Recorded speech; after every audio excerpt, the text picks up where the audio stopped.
et bienvenue dans Game Center. Aujourd'hui nous allons nous intéresser aux bornes génériques dites HD.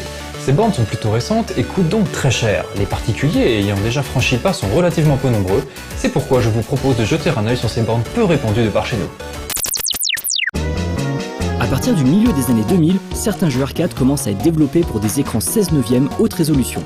Le CRT étant sur le déclin, c'est donc en toute logique que des bornes nouvelle génération équipées d'écrans plats voient le jour pour pouvoir profiter pleinement de ces jeux. Sega ouvre le bal en 2006 avec le Lindbergh Universal Cabinet. La borne a été spécialement conçue pour accueillir le système Lindbergh et son jeu phare Virtua Fighter 5. Son design élégant inspirera fortement Namco quelques années plus tard. En 2007, c'est Taito qui se lance dans l'aventure avec sa Viewlix F. Cette borne haut de gamme va vite faire ses preuves et Capcom ne tarde pas à s'associer avec Taito. De nouvelles bornes Viewlix rouges au panel estampillé Capcom sont créées spécialement pour le jeu Street Fighter 4. À part les couleurs, ces bornes sont quasiment identiques à la première version de la Viewlix. En façade, on retrouve les 4 haut-parleurs ainsi que l'écran Sanwa 32 pouces qu'il est possible de mettre en position verticale. Les emplacements des instruction stickers sont rétroéclairés. À l'intérieur, la connectique est de type JVS avec du VGA pour l'écran, de l'USB pour les commandes et du mini jack pour le son. On voit ici un système Taito Type X2 faisant tourner Super Street Fighter 4. Il s'agit au passage du seul jeu de combat qui exploite pleinement les possibilités réseau du Type X2, mais en contrepartie il faut un système par borne. Pour les jeux plus anciens, la borne est dotée d'une alimentation classique, mais le kit de branchement JAMA est quant à lui en option. Belle, fonctionnelle et de haute qualité, cette borne a un seul vrai défaut, à savoir son coût. La Viewlix F est équipée de matériel haut de gamme et son prix aux alentours des 5000 € a été dissuasif pour de nombreux game centers. C'est pourquoi Taito a décidé de produire un nouveau modèle plus abordable, la Viewlix L. Pour baisser son coût de fabrication, Taito va revoir à la baisse la qualité de certains composants. Tout d'abord, il n'y a plus d'alimentation pour les jeux JAMA. Ensuite, les rétroéclairages des Instruction Space ont été enlevés et les pieds en acier ont été remplacés par de simples tubes métalliques avec des capuchons en plastique. Enfin, l'écran Sanwa a été remplacé par un modèle de qualité inférieure. Les joueurs les plus pointilleux remarqueront ce changement et préféreront du coup la Viewlix F. Mais c'est en réalité plus compliqué que ça puisque différents modèles de Viewlix L ont vu le jour avec des composants différents.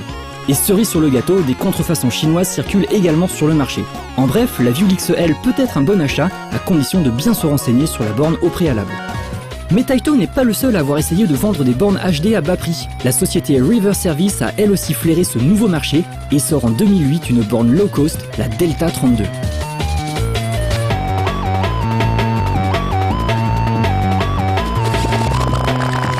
Cette borne propose beaucoup de choses intéressantes. Le panel peut accueillir tout type de panel Sega et un monnayeur est présent de chaque côté. Un écran supplémentaire permet de diffuser des vidéos ou des annonces que les joueurs peuvent sélectionner à l'aide de boutons au-dessus du panel. De plus, un détecteur de mouvement permet de couper le son de la borne lorsqu'il n'y a personne devant.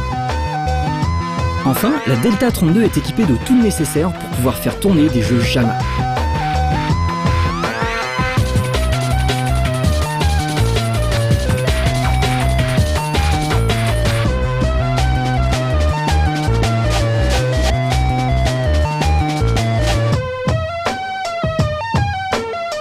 Cette borne est donc très fonctionnelle et ce pour moins cher qu'une Viewlix L. Tout cela est plutôt alléchant, mais il ne faut pas se voiler la face, le design ainsi que le rendu de l'écran ne valent en rien une Viewlix. Du côté de chez Namco, c'est à l'occasion de la sortie du 6e épisode de Tekken que l'éditeur va créer sa propre borne HD, le Noir Cabinet. Cette borne se situe dans le top des bornes HD.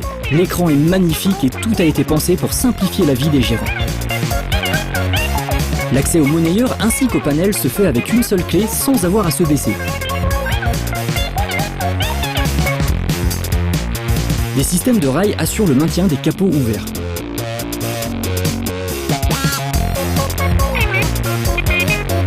Contrairement à Street Fighter 4, Tekken 6 ne demande qu'un seul système pour 2 bornes. Le link se fait via USB entre les IO boards des 2 machines pour les commandes et un duplicateur VGA assure l'affichage sur les 2 écrans. Le principal défaut de cette borne est en fait son revêtement qui est un véritable aimant à poussière. Préparez-vous à la lustrer régulièrement si vous investissez. Pour résumer, l'achat d'une borne HD ne se fait pas à la légère. Les prix de ces petits bijoux varient actuellement entre 2000 et 4000 €, la différence de prix se faisant principalement selon les modèles d'écran. Pour les plus fortunés, n'hésitez pas, procurez-vous un Noir Cabinet, une Viewlix F ou son modèle plus récent, la Viewlix Diamond. Pour les bourses plus réduites, il existe des bornes de chez River Service, la Delta 32 ou encore la New Delta qui proposent un écran rotatif. Enfin, les View XL peuvent être de bonnes affaires, mais les différences de modèle et de qualité ne simplifient pas la tâche.